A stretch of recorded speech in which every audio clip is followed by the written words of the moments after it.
Sziasztok srácok! A mai videóban válaszolni fogunk az általatok feltett kérdésre.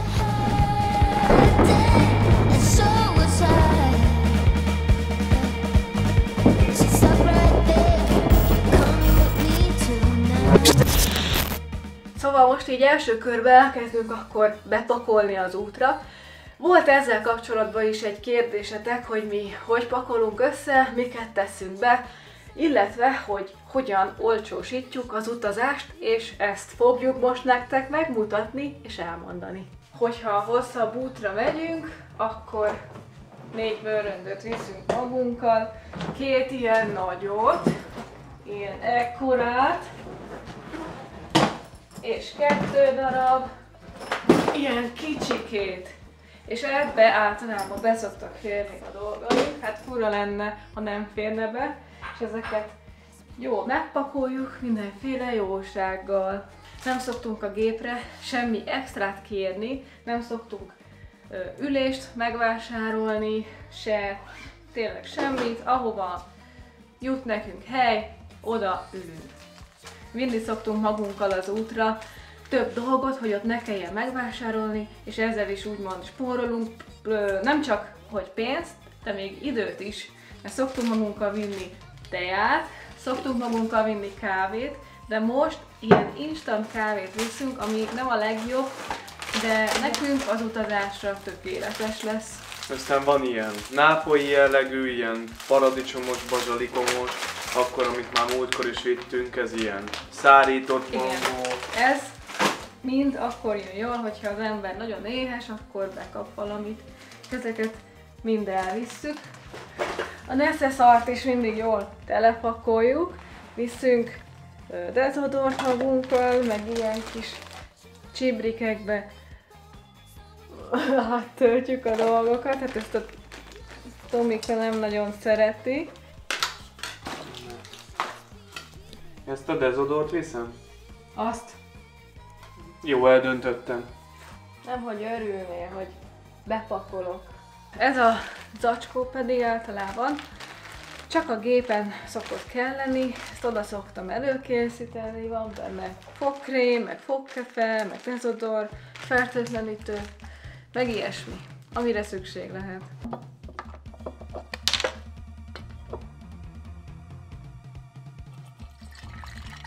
Tudsz jönni? Kicsit sok lett. Jövök! Húha! Elég! Jönnek az elektromos dolgok, hogyha kell, akkor viszünk átalakítót, hogy azt se kelljen venni, meg itt van ebbe a táskába az összes tartozék a belsejébe, meg a tetejébe, a kábelek és az ilyen átalakítók. Jöhet a következő kérdés. Na, mondjad! Ha már éppen főzünk, akkor az a kérdés, hogy miket eszünk azokban az országokban, ahol vagyunk, vagy ha elmegyünk akár étterembe, és mit főzünk az utazások során? Hogy mit szoktunk enni? Hát attól függ, hogy milyen országban vagyunk. Igyekszünk piacra kimenni, ugye ezt már többször megmutattuk nektek. Sokkal jobb, viszont ez is hozzátartozik az amerikai, legfőképpen a texasi kultúrához. Van benne saláta, paradicsom, sajt és uborka. Egy ilyen Raising Cane's-t, ilyen chicken finger, olyan, mint a KFC-ben, ilyen csirkemelfalatok vannak benne. Helyi éttermekbe elmenni, kipróbálni a helyi jellegzetes ételeket, és hogyha pedig mi magunk főzünk, akkor megvesszük akár a piacon, akár a szupermarketben, vagy egy ilyen helyi üzletben a friss hozzávalókat, és megpróbáljuk a saját ízvilágunk szerint elkészíteni ezeket a fogásokat. Na de mit teszünk akkor, amikor már nincs sok időnk, nagyon késő van, és csak úgy éppen be akarunk kapni valamit? Akkor vagy veszünk valami boltban készételt, esetleg meleget, és ahhoz valami, nem tudom, pékterméket, köretet, akármit. Igen, például grill csirkét szoktunk nagyon sokszor venni, mert az nagyon, hát az jó szokott lenni, meg egyszerű, és az bőven elég egy egész kettőnknek. Vagy pedig veszünk mondjuk hamburgert, vagy valami kevésbé egészségtelent, bár mondjuk a hamburger sem mindegy, ugye, hogy hol veszed meg, mert az is tud egészségtelen lenni, de hogyha jó alapanyagból készül, akkor miért ne lehetne azt tenni? A következő kérdés pedig az, hogy a repülőjegyet azt hol szoktuk venni, milyen praktikák vannak, amivel olcsósítjuk az utazást. Szóval gondolunk itt az autóbérlésre, a repjegyre, akár egy autós útra, amikor elmegyünk. Hogy szoktuk olcsósítani ezeket? Hát először is ugye felcsapjuk a laptopot, a jó öreg laptopon. Mi a skyscanner.hu-n, illetve annak a testvéroldalain szoktuk megnézni a repülőjegyeket. Ugye van egy olyan szerencsénk, hogy valamennyire rugalmasan tudjuk a szabadságainkat kivenni, és akkor így egy egész hónapot szoktunk kijelölni, és akkor megpróbáljuk mindig a legolcsóbb napra tenni a repülőjegyünket, amikor a legkedvezőbb árat dobják ki, ha tehetjük, direkt járatot foglalunk. Vannak ilyen mindenféle gyűjtő oldalak a Skyscanneren belül, azt ti is szoktátok gondolom látni, hogy mindenféle különböző oldalak, harmadik féltől tudod megvenni. Természetesen biztos, hogy biztonságos, csak nem éppen a legjobb szerintünk, vagy szerintem. Mi mindig szeretjük direktbe a légitársaságtól megvenni a repülőjegyet, hiszen hogyha reklamálás van, vagy késés, vagy járattörlés, akkor nem egy harmadik félnek az ajtaján kell bekopogtatnunk, hanem egyszerűen csak jelezzük a légitársaság felé, ha már úgyis ott vagyunk a reptéren, akkor ott segítenek rögtön, és akkor ez így tök jó. Na most még ilyenre hála Istennek nem volt példa, precedens, úgyhogy remélem, hogy nem mondtam csacsiságokat, de ez a repülőjegyfoglalás. Az autóbérlés az megint egy más téma, ott mi a jó bevált Sixnél szoktunk a legtöbb esetben bérelni, mint nagyon régi kuncsaftjai vagyunk már a cégnek, ezért kapunk is extra kedvezményeket, úgyhogy érdemes nektek is elgondolkozni azon, hogy mi a fontosabb. Ugye volt egy amerikai útunk például, amikor nem a Sixnél béreltünk, és ott például annál az autóbérlő cégnél eléggé megjártuk, és állandóan volt valami problémánk, régi kocsit kaptunk, koszos autót kaptunk. Ahogy koszos, akkor ilyen foltokra gondoltam, meg ilyenekre, ahol így konkrétan ki van öntve az üdítő, de hát tegnap már erre nem volt kapacitásunk. Így is 1 órát álltunk sorba. Úgyhogy akkor megfogadtuk, hogy inkább fizetünk mondjuk $100 összességében többet, de normális szervizt szeretnénk kapni a szolgáltatótól, és normális minőségű autót, akár upgrade-et is, tehát hogyha foglalunk egy adott kategóriát, akkor egy magasabb kategóriát adjanak nekünk, mert mondjuk már régi kuncsöftjei vagyunk a cégnek. Amikor autóval megyünk valahova, akkor hogy spórolunk? Hát ha autóval megyünk, akkor meg ugye azt szoktuk megnézni, hogy egyrészt milyen látnivalók vannak az útvonalon, hogy érdemes oda eljutni, érdemes-e mondjuk, hogyha olyan országban vagy itt Európán belül, ahol fizetőkapus rendszer van, hogy érdemes-e fizetni az autópályát, vagy éppen mész főúton, és mondjuk többet akarsz látni, ugye ezzel is elég sokat lehet mondjuk egy Franciaországba vagy Észak-Olaszországba fogni.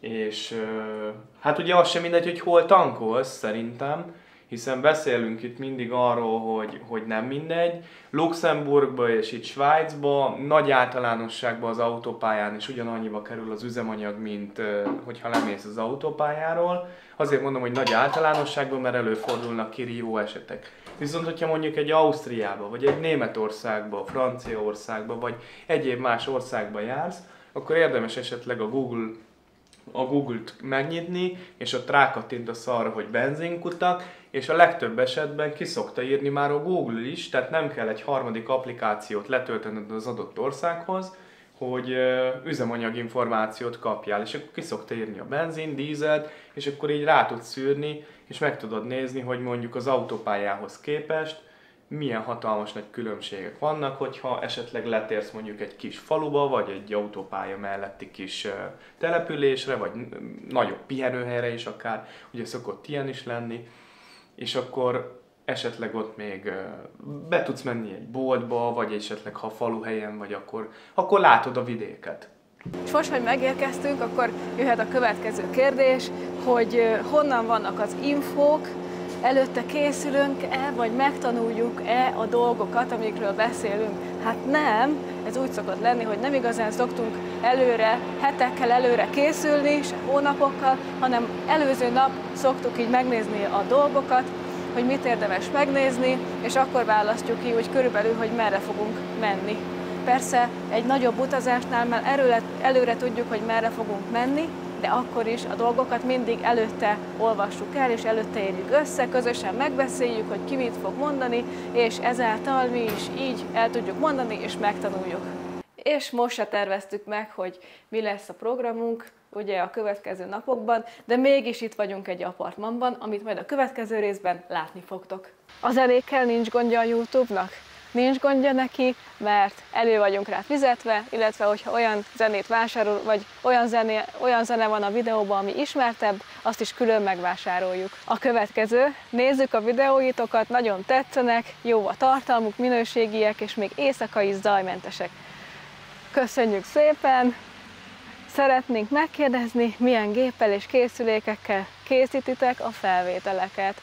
A fényképezőgépünk egy Sony Alpha A7 IV. Nagyon meg vagyunk vele elégedve, mert nagyon jól kistabilizálja a képet, és remek a képminősége. Ehhez vettünk egy Sony G Master 16-35-ös objektívet, 2.8-asat, és a közeli felvételekhez pedig egy 7200-as F4-et, amihez szűrőt használunk, egy Peter McKinnon Polar Pro szűrőt, tökéletes képminőséget tud adni. Többet kipróbáltunk, de mivel változtatható, valamelyiknek a széle besötétedett, azzal nem voltunk megelégedve, azt vissza is küldtük. Használtunk olyan szűrőt is, amivel egyesével kellett változtatgatni, volt nekünk ND16, ND32, meg 64, de azzal nem tudtunk gyorsan, pörgősen dolgozni, mert mindig sütött a nap, akkor gyorsan rá kellett tenni a 64-et, tudjátok, úgyhogy azzal se voltunk megelégedve. És régen használtunk egy Rode mikrofont, de ahhoz nem volt két mikrofon, úgyhogy vettünk egy DJI mikrofont, amivel ketten tudunk beszélni, csak annyira nem vagyunk vele megelégedve, úgyhogy majd újat fogunk vásárolni, még nem tudjuk, hogy miért. Hogyha van esetleg tanácsotok, akkor azt szívesen fogadjuk. Hogyha olyan helyzetben vagyunk, amikor nem tudjuk használni a nagy kamerát, akkor van egy akciókameránk, az is egy DJI Action Cam 3, amivel szintén meg vagyunk elégedve, mert nekünk tökéletesen elég a képminősége. Aztán van egy DJI drónunk, egy R2S, stabilabb, mint a Mavic 2 Pro, meg a Mini, azt is használtuk, de lecseréltük, és most ez van nekünk, ez a felszerelésünk. Kérdezte valaki, hogy miért a név.